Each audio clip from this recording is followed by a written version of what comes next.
आज के वीडियो में हम बात करेंगे एक बहुत ही कॉमन बीमारी के बारे में जो हमारे नए सेडेंट्री लाइफस्टाइल की वजह से बहुत ज़्यादा मात्रा में बढ़ते जा रहा है, वेरिकोज वेन्स और स्पाइडर वेन्स के बारे में। हमारी बॉडी में दो बहुत कीमती ऑर्गन्स हैं जो फिल्ट्रेशन और प्यूरिफिकेशन का काम करते हैं, लिवर और लंग्स। तो जब भी लंग्स ब्लड को प्यूरिफाई करता है उसके बाद खून की नसों द्वारा वो उन्हें लेफ्ट हार्ट की तरफ भेज देते हैं। लेफ्ट हार्ट से एक बहुत बड़ी सी नस निकलती है जो सारे शरीर में ये प्योर खून पहुंचाती है।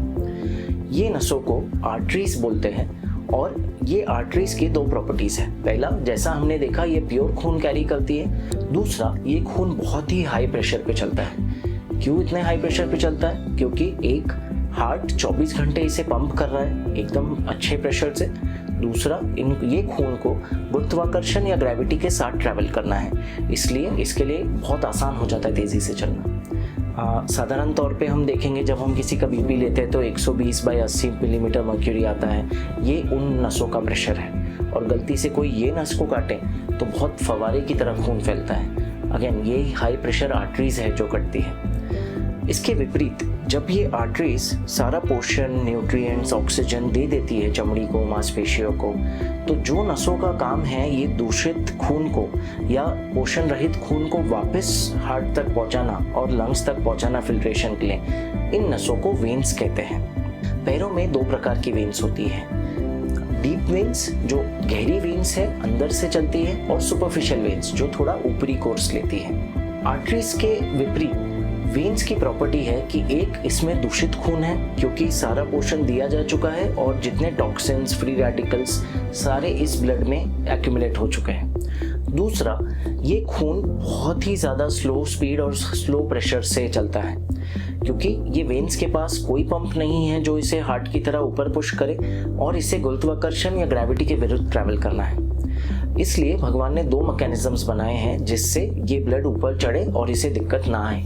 पहला है काफ मसल्स या पिंडली की मांसपेशियां। जब भी हम वॉक करते हैं या कोई एक्सरसाइज या योगा करते हैं तब ये काफ मसल्स इस वेन्स को स्क्वीज करके रक्त को ऊपर पहुंचा देते हैं। लेकिन पूरा दिन इंसान ना एक्सरसाइज कर सकता है ना वॉक कर सकता है। सो बाकी टाइम जब ग्रेविटी ये खून को नीचे खींचे, ऐसा क्या मैकेनिज्म है जिसकी वजह से ये खून नीचे ना आए? सो इसके लिए भगवान ने दूसरा मैकेनिज्म दिया है वेन्स में, जिन्हें कहते हैं वाल्व्स।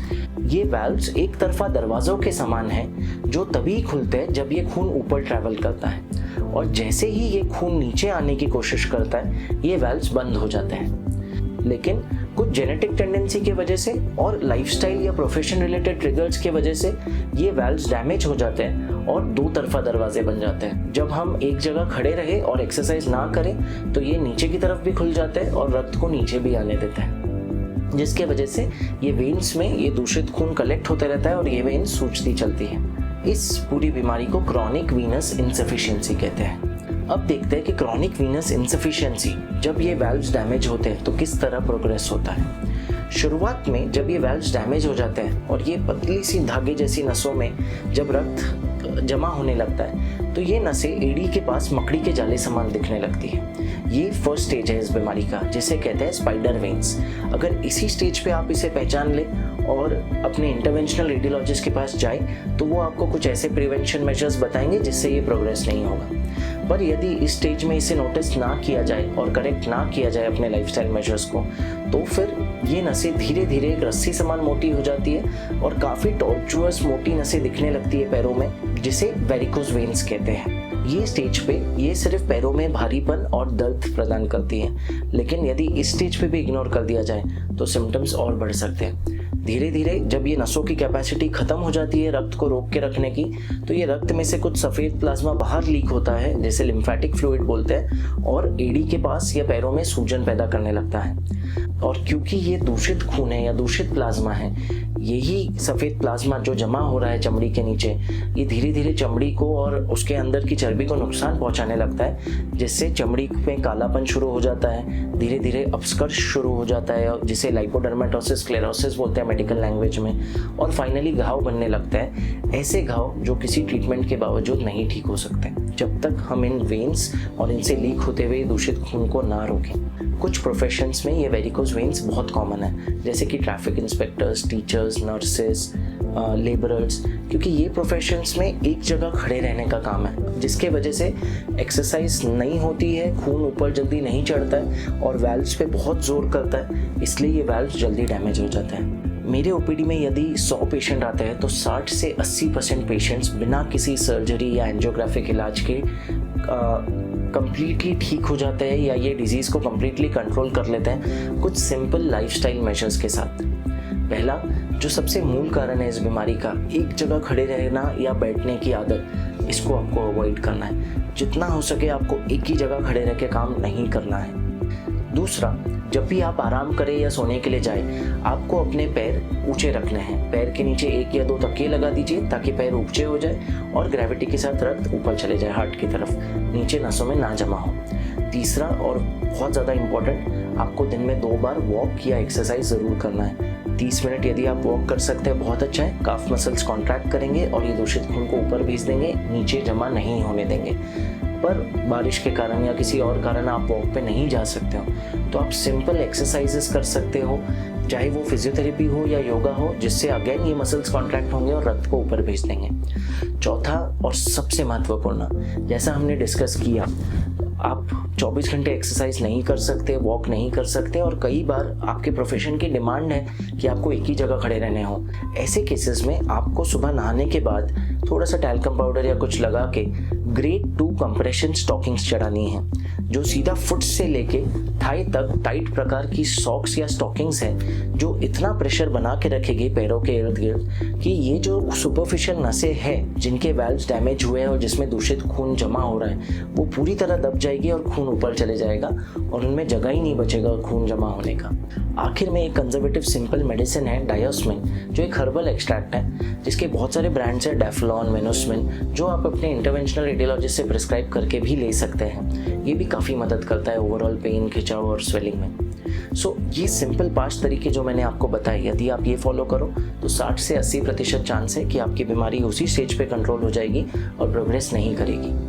पर फॉर सम रीज़न अगर आप ये नहीं फॉलो कर पा रहे हो और आप अपने सिम्टम्स से जल्दी रिलीफ चाहते हो तो ऑफ कोर्स आज की तारीख में बहुत simple non surgical minimally invasive इलाज अवेलेबल है, जिसमें एक छोटी सी तार से हम इन नसों को डिस्ट्रॉय कर सकते हैं। सबसे कन्वेंशनल इंटरवेंशनल रेडियोलॉजी का इलाज इसमें है लेज़र या रेडियो फ्रीक्वेंसी एब्लेशन, जिसमें हम एक छोटी सी तार से इस नस में एक फाइबर ले जाते हैं, एक तार ले जाते हैं और उसको एक जनरेटर से कनेक्ट करके ऑन करने के बाद वो तार अपने टिप में से एक ऊर्जा प्रदान करती है, एक हीट पैदा करती है, जिसे पीछे खींचते हुए हम पूरी नस को जला देते हैं। क्योंकि ये नस जल जाती है, इसमें थक्का बन जाता है और इसमें जगह ही नहीं बचती रक्त वापस जमा होने की। बिल्कुल चिंता ना करें, अगर ये सुपरफिशियल नसों को जला भी दिया तो पैरों को 99.9% ऑफ द टाइम्स कोई नुकसान नहीं पहुंचता, क्योंकि पैरों में, जैसा हमने डिस्कस किया, डीप वेनस सिस्टम भी है जो खून को आराम से ऊपर ले जाता है, इसलिए कोई कॉम्प्लिकेशन रिस्क से डरने की जरूरत नहीं है। पर जब हम ये कन्वेंशनल तरीका करते थे,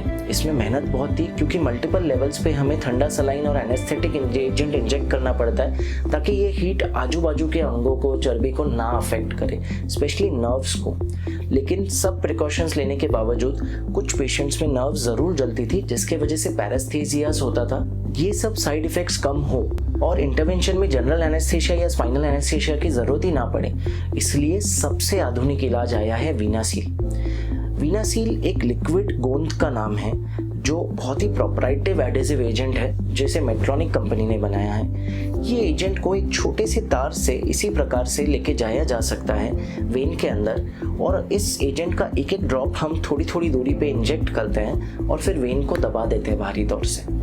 एक बार ये वेन दब जाए, वो गोंद पूरी तरह वेन को चिपका देता है और वेन में वापस जगह ही नहीं बचती कि उसमें फिर से ये दूषित खून जमा हो जाए और पेशेंट कंप्लीटली सिम्टम रहित हो जाता है। इसके एडवांटेजेस हैं, पहला, सर्जरी के लिए कोई जनरल एनेस्थीसिया, स्पाइनल एनेस्थीसिया की ज़रूरत नहीं, सिंपल एक लोकल एनेस्थीसिया के इंजेक्शन से आप ये कर सकते हैं। दूसरा, अगर पेशेंट इस ऑपरेशन के बाद स्टॉकिंग्स बहुत स्ट्रिक्टली ना पहने तो भी पेटेंसी रिजल्ट्स बहुत लॉन्ग टर्म है और ये वेन्स नहीं खुलती, क्योंकि गोंद बहुत इफेक्टिव एजेंट है। एंड तीसरा और सबसे ज़रूरी, इसके रिजल्ट्स लॉन्ग टर्म है, इसके कॉम्प्लिकेशंस बहुत कम है, क्योंकि इसमें कोई हीट एनर्जी नहीं यूज़ हो रही है, तो जो नर्व्स का डैमेज का रिस्क था लेज़र या आरएफए में, रेडियो फ्रिक्वेंसी एब्लेशन में, वो नामात्र है।